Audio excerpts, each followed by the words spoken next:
I think this week's list is possibly one of the most genre diverse ones that we've had this month. All of the genres will be separated by timestamps, though there are a few that definitely blurred the lines and could fit happily within several different genres this week. I think I just tended to default some of them into fantasy because they have fantastical elements, maybe. Unlike the other weeks this month, we're going to be starting out today with fiction. Daughter of Egypt by Marie Benedict. In the 1920s, archaeologist Howard Carter and Lord Carnarvon Highclere Castle made headlines around the world with the discovery of the treasure-filled tomb of the boy pharaoh Tutankhamun. But behind it all stood Lady Evelyn Herbert, daughter of Lord Carnarvon, whose daring spirit and relentless curiosity made the momentous find possible. Nearly 3,000 years earlier, another woman defied the expectations of her time. Hesephet, Egypt's lost pharaoh, her reign was bold, visionary, and nearly erased from history. So this historical fiction will be taking place across the two timelines, one in the 1920s and one in something thousand BC, following both of these women as they are taking on these unusual jobs for women, at least in their time period, and making their mark on history. We move along now into our thriller, The Survivor by Andrew Reed. Do not turn off your phone. Do not get off the train. I know who you really are. Fired and walked out by security on his first day at his new job in New York City, Ben Cross thought his day couldn't get any worse, but he couldn't be more wrong. Getting on the one train headed uptown, Ben starts receiving text messages from an anonymous killer showing that they've already killed someone, and then pointedly killing another as they got off the train to prove they aren't bluffing and to ensure Ben follows orders. But Ben wasn't picked at random. He has a history that no one is supposed to know. This one is dual POV between Ben and, I don't think she was a detective, but she's an officer and she's currently serving some sort of punishment duty and on a transit beat. So in other words, she's at the trains now. Next up is one that is apparently part of a series, but the author says you can read them in any order, though of course you will get more character growth notice if you read them in a certain order. But he did say that they are written to be contained stories and you can pick up whichever one. Two Kinds of Stranger by Steve Kavanaugh. One offers a helping hand, the other your worst nightmare. Social media influencer Eli Parker had the perfect life, that is, until she discovered her husband has been having an affair with her best friend. But as hurt, betrayed, unmoored as Eli is, she has made it her mission to help others in need, even strangers. When Eli meets a man on the steps to the subway platform, crutches in one hand and a yellow suitcase by his feet, she can't help but feel sorry for him, just as he planned. To survive, Eli will need to convince the world what happened to her was real. She needs a lawyer who can bend the rules to find the truth. Eddie Flynn and his team must find the stranger with the yellow suitcase. But little do they know that this cunning killer is a master manipulator and is always one step ahead. And the reviews praise this series. It's called the Eddie Flynn series. This is technically the 9th book, but as the author said, you can pick up any order. And the lawyer aspect of it, the courtroom aspect of it, and the investigative thrillerness of it. So it sounds like it's a really good story, and all of the books seem to just keep getting better and following through the story. A techno horror for you this week, Wretch, or The Unbecoming of Porcelain Call by Eric LaRocca. After his husband dies, Simeon Link finds himself overcome by grief and seeking comfort in an unusual support group called the Wretches, who offer an addictive and dangerous sort of relief. They introduce Simeon to a curious figure known as Porcelain Call, a man with the ability to let those who are grieving have one last intimate moment with their beloved for a price. And this was described as like visceral and horrifying and really looking at like grief and lengths people go and manipulations from one horror into a more gothic fantasy horror fiction. If you've read any of their works, you'll know exactly what that means. That's going to be Wolfworm by T. Kingfisher. Sonia Wilson is a talented scientific illustrator, but she is only able to follow her dream because of her father's reputation as a renowned scientist. Such is the lot in life for a woman in science in 1899. And after his death, she is left without work, prospects, or hope.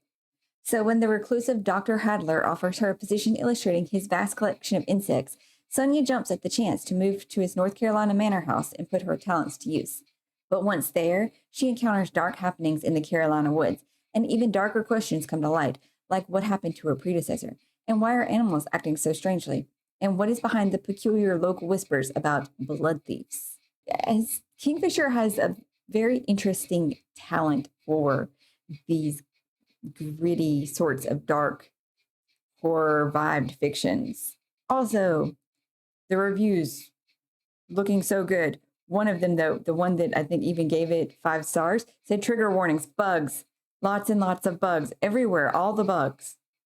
So go into it knowing bugs.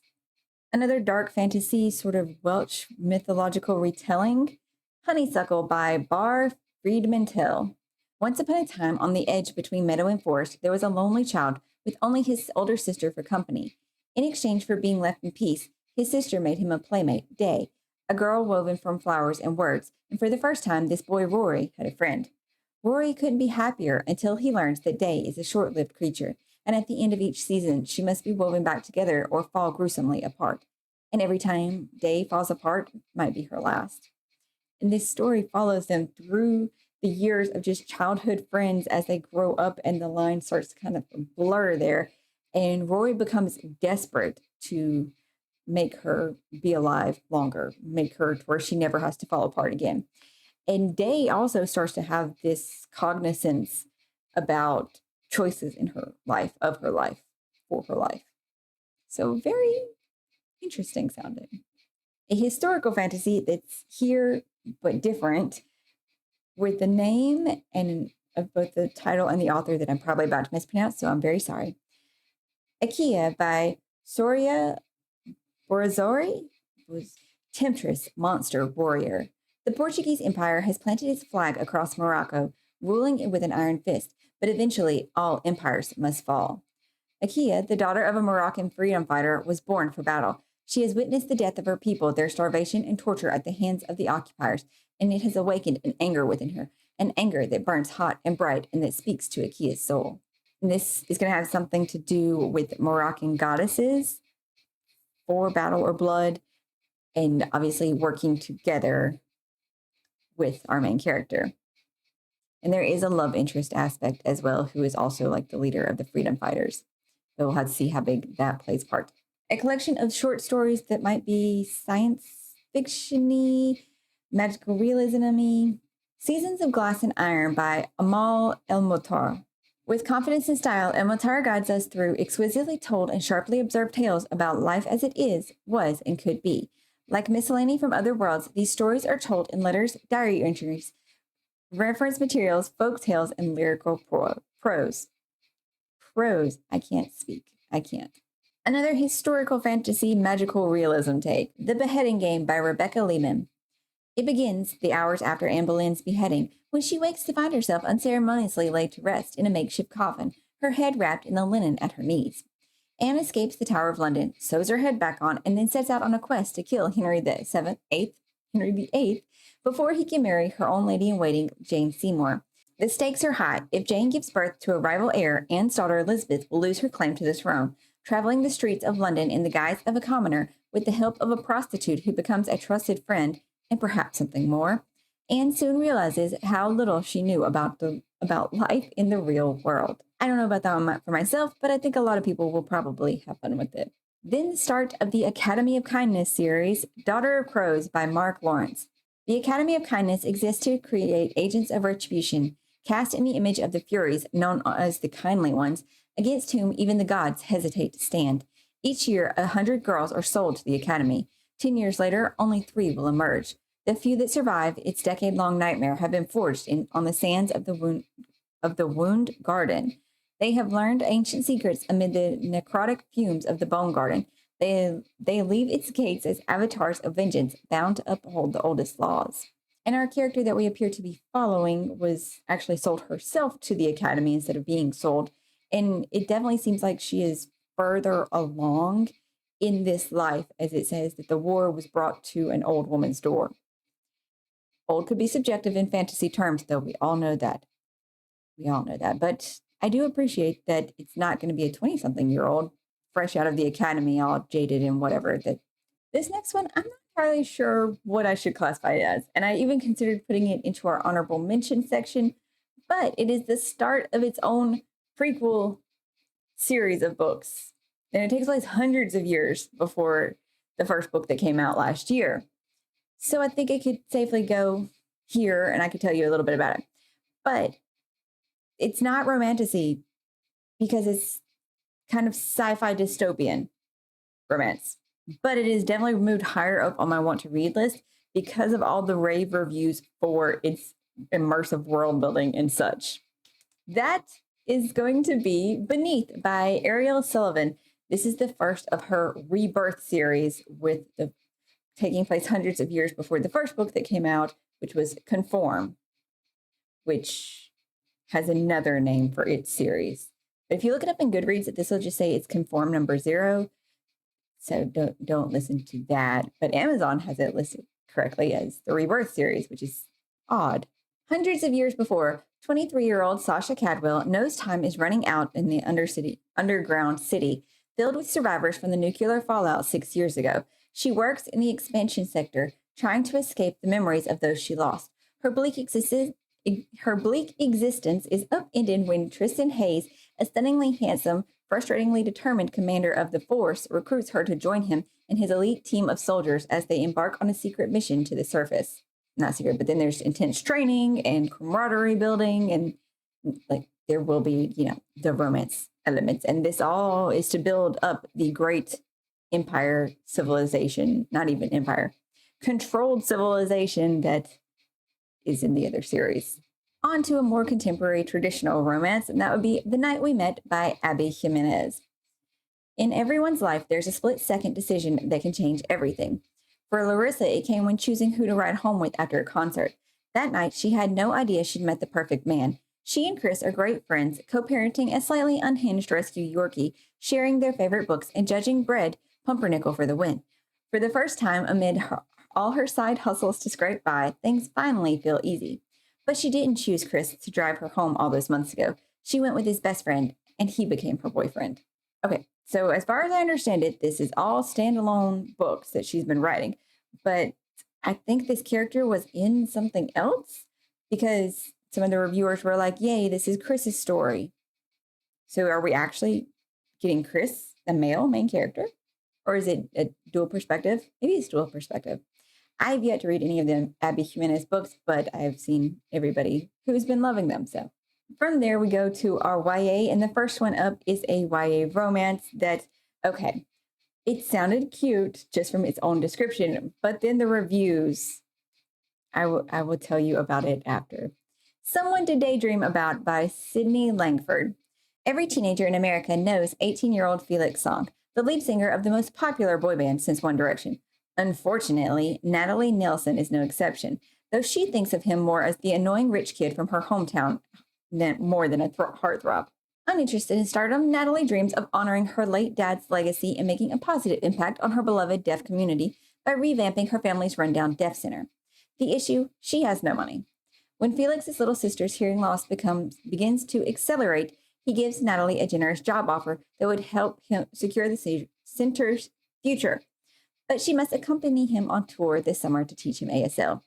I'm sorry, I started to really mess up words there. So, of course, feelings will be caught on their summer tour schedule. And so that review, I had to mention it because it was like they wrote a dissertation on their issue kind of with the book. And it's not that they were saying that the book was badly written. It's because it's written about a boy band member that is heavily, heavily influenced by a real boy band member.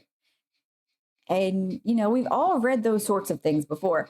But, I mean, on its own, it sounds interesting. But, oh my gosh, I read that whole review and it was amazing in its detail and description and how they even came back. They got a really advanced copy. And so they came back once they, done research into the more finalized arc. That person is amazing. And so I wanted to mention them to you. And I wish I could write reviews as good as that person. Then our YA thriller for you, Most Likely to Murder by Lish McBride. The rumor mill has never been kind to Meadowvale High seniors and best friends Rick and Martina, labeling them outcasts, sure, stoners, no comment, and pranksters. Okay, this one's fair. But for the most part, they have successfully flown under the radar. That is, until they're targeted in a prank that replaces yearbook superlatives with grisly forecasts of student and faculty deaths. At first, the senior class is annoyed by the prank, but when the body of Mr. Stevens, most likely to sleep with the fishes, is dredged from the bottom of a lake, suspicions arise that something truly sinister is going on. And as more people turn up dead in the exact ways the yearbook promised, it becomes clear someone's killing off the student body one page at a time. So this one sounds interestingly amusing thriller, and it does feature a platonic friendship between these two characters, which that's not seen enough, especially in YA books. You'd think there would be more just platonic. There was comments though that there will be a romance between like Rick and another side person, but him and his best friend, they really are just friends, and that's perfectly fine. That leads us to our honorable mentions of this week. I forgot to put the exact number, but I do believe that this is number 3 in the Bobbyverse series, All These Worlds by Dennis E. Taylor. It is getting its pretty publishing, trad publishing. I don't remember anymore if this was indie published and now it's been picked up by a traditional publisher, but they are getting awesome new covers. A sentient fleet of Bobs faces their greatest challenge yet in the third installment of the action-packed Bobbyverse saga, where survival depends on outsmarting relentless enemies, uniting scattered clones, and the ultimate race against time. It was in my description. I just had to actually pay attention. Then we have the sequel of the This Will Be series, This Will Be Interesting by E.B. Asher. This heartwarming, hilarious fantasy follows an unlikely band of heroes who must get to the bottom of an assassination plot gone wrong without breaking the one rule of questing: do not fall in love with your questmates. The first book was This Will Be Fun, and they're following a group of heroes that I think had kind of parted ways after their first quest, but they came back together for something, and it just sounds really, really funny and cute. Though the first one does have a slightly lower rating right now, which is a bit troubling, but not as many reviews either, so maybe it just hasn't found its audience yet. That's all the ones for my list this week. Maybe you found one that you want to pick up, something new to get a hold of, or if you know of any other ones coming out, feel free to drop them in the comments down below. That way everybody can find out about them. I just hope that you're finding something great to read today, and I will see you in the next one.